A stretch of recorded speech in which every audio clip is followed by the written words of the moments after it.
How you guys doing? My name is Patrick. I represent Midwest Vintage and Heavy Seven Hearts.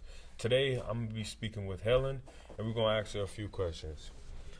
Alrighty. So, Helen, how did you get your name? Well, It's your government, but I want them to just get to know you more. okay, well, I was actually named after my great grandmother, it makes sense because I got an old person name, Okay. Helen. Okay. It's a very old It's person different. name. Yep. But it's a blessing. I like it though. Like, I like it. I feel like a Helen a lot of the times. So I feel like I have an old soul. I gravitate more towards the past and in interesting ways. And I also gravitate towards people who are older than me a lot of the times. Age is just a number. I love younger people. Yep. I love the kids too. Don't get me wrong. Yep. But I feel like it's because of I have an old name. Like, I Okay. think like having something spoke over you is really powerful. So it's like someone always speaking an old name into me over and over again. Okay. You know, Yep. it turned me into old soul. Like, just because I have an old person name. Like, Alrighty. So, what got you into music? what got me into music is, well, when I was young, my dad, he was a musician. He was a trombonist. He was in a band called the Willie Wisely Trio. Okay. They went on tour and stuff like that, so I got to experience it. My mom was into like playing the guitar, so she would like play the guitar around the house and stuff like that. So what got me into it, when I was younger, I was way more inclined as a visual artist. I was super into drawing, and that was like my gift, my passion at that time. But deep down inside, I always, like, it was music for me. Like, it just, when I had a bad day, I would just, lock myself in my room, put my headphones on, sing so loud. My sister would get so mad at me, like, shut up! Okay. Okay. You know? So, who's been your influence when it comes to your music? Influence. I would say, as a singer, as a vocalist, probably my biggest influence is, as the later years of my life, definitely Leanne La Havas, if you know who that is. I'm not familiar, but She's a really, like, just an insane vocalist. She actually, I think Prince was the person who discovered her. okay. Wow. Well, She's dope. She's Yeah. from the UK, London, UK. She has one of those accents. okay. And they So usually that's how I do. know. Yeah, She said they usually do. Yep. No, and it's amazing how music is just globally, Yes. and we all connect Yes. to that. And so, being a Madison artist, how has it been? Being in Madison, Wisconsin, and growing up in Madison, Wisconsin, mind you, I didn't blossom at all as an artist or as a musician until I moved out of Madison, because there is no opportunity here in any sort of light for those type of creative outlets. There's no open mics. There's no poetry slams. Like, that's not a reality here. Yeah. You know, the culture is so, I mean, everybody knows that about Wisconsin. This is a binge drinking state. Everybody knows that. So, as a young person, especially in high school, that's like, those are the high school passions. We getting lit. We going to the parties. Yes. You know? But I didn't experience that as a kid. I had kind of a different situation. Like, when I was in high school, I think I went to one high school party. Yeah. Like, that just wasn't my experience. I grew up with, like, alcoholism and addiction in my home, so Yep. I had a real strong, like, disconnect from that, and felt, like, really disconnected from my peers, but also felt disconnected from my real passions because, like I said, there's no opportunity for that here. Like, not even in the schools. Yeah. Like, it's not like when I lived in the Twin Cities, open mic here, like slam poetry here. You got charter schools, you got music schools, you got all that type of stuff around there. Yeah. That is not a reality here at all. And a lot of people, I feel for the people who grow up here who do have those passions, who might have to get out of here to feel like it's even possible for them. What do you think an artist can do to grow in this scene? Like, as an artist, is it you have to move out, or could you do it in Madison and just change certain things about yourself that could probably get you on the mainstream? You can absolutely do it here. And I think it's actually even more powerful to do it here. Because, you know, like Nipsey said, do it in your city. Like, shoot, you can, you know, it's more empowering because you get to show people or be the person who is that.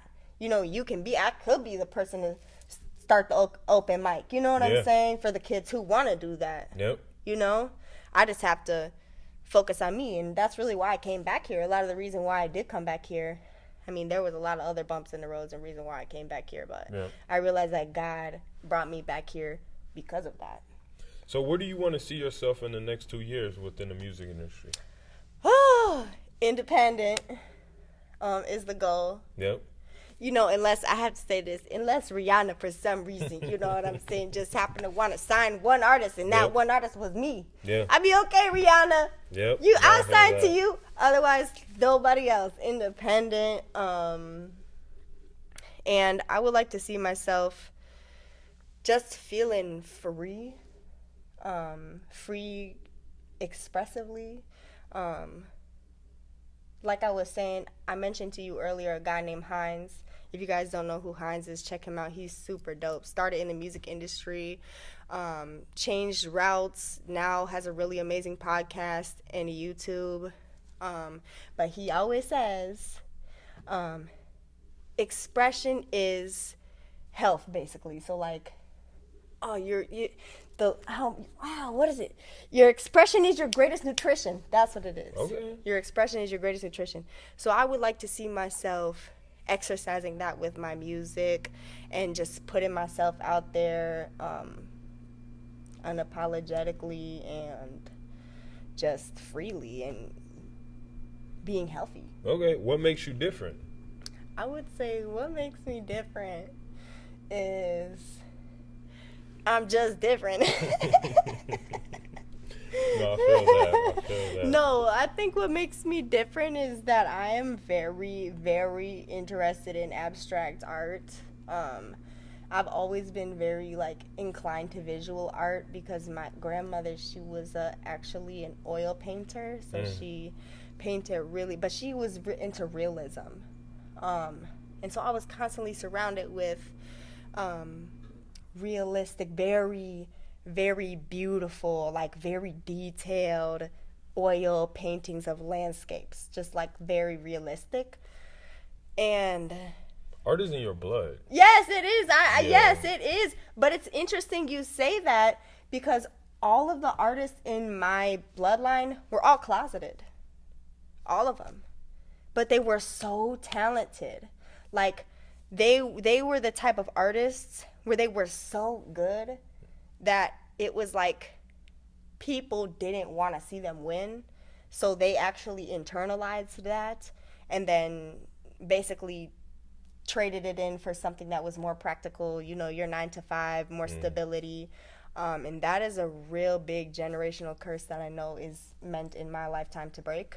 It's been really difficult because I'm still on that. I'm still, you know what I'm saying? Yes. What would you tell your younger self when it comes to music? Ooh. That you would like to know now, that you know now?